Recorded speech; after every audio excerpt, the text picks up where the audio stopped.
religion too.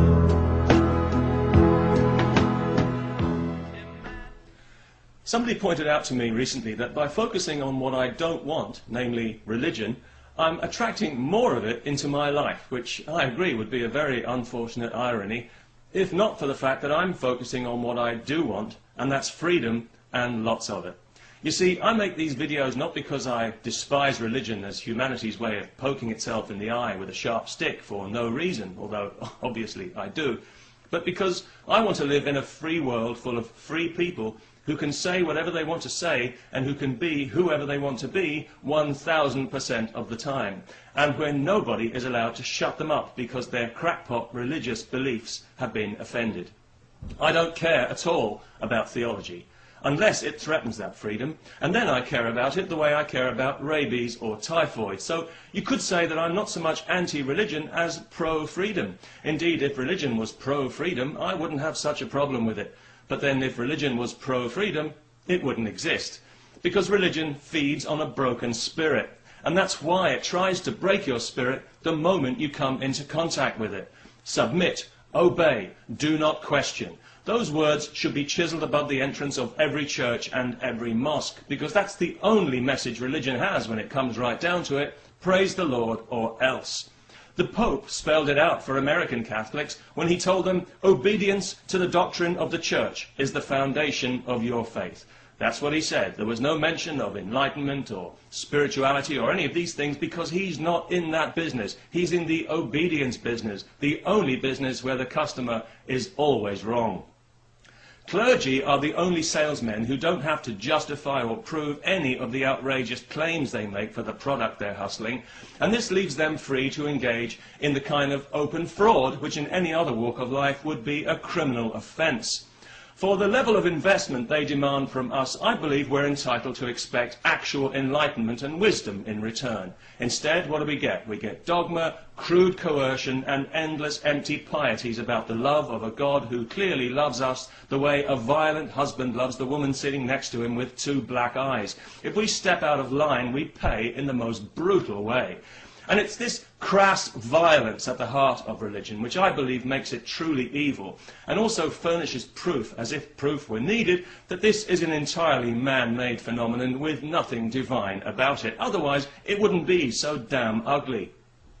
The God of the desert is transparently a false God. He's a puppet who speaks with the voice of ignorant men who are afraid of knowledge and afraid of freedom, and who therefore need desperately to control the thoughts of others for their own miserable survival. They need us to believe that we're less than we are, and to diminish ourselves in our own minds, to feel small, helpless, in need of salvation. So what do they tell us? They tell us that strength and virtue lie in submission. Yes, of course they do. With our faces in the dust, we are invincible. Isn't that right? And of course, we will live forever, either in eternal bliss or in eternal torment, but that's entirely up to us. Eternal bliss requires that you wear a straitjacket of blind faith, not permanently, just from now until you die, whereas living a joyful, humane, compassionate, but godless life will get you horribly tortured for all eternity. Fear is religion's currency of choice. It's the lowest of human emotions because it's the most crippling emotion, and this is why it's religion's currency of choice. It's pretty obvious when you think about it, but hey, don't strain yourselves.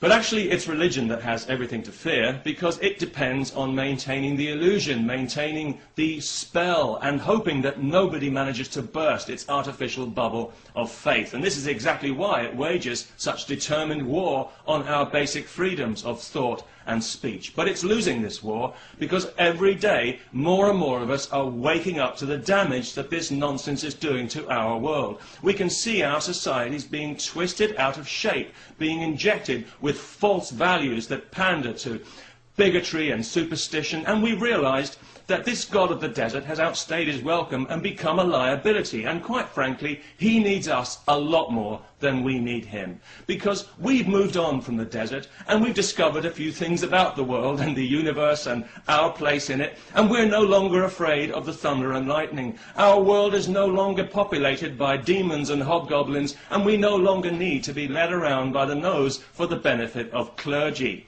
And they know this, just as they know that their God's very existence depends entirely on our belief. Belief without evidence and belief that defies reason.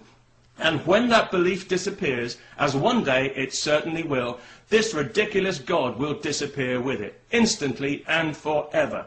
He won't be able to vent his wrath or visit retribution on anyone, because he won't exist. He'll evaporate quicker than common sense in a creation museum, and his vast army of controlling, parasitical clergy will find themselves briefly, cartoon-like, in mid-air, before dropping, like fleas, into a bucket. That's what I'm looking forward to, and that's what I'm focused on, and it's why I make these videos, because I think we're better than this, and I know we've got the power to withdraw our belief and our consent and put a stop to this nonsense. All we need is the courage. Peace and freedom. Let's not forget the freedom.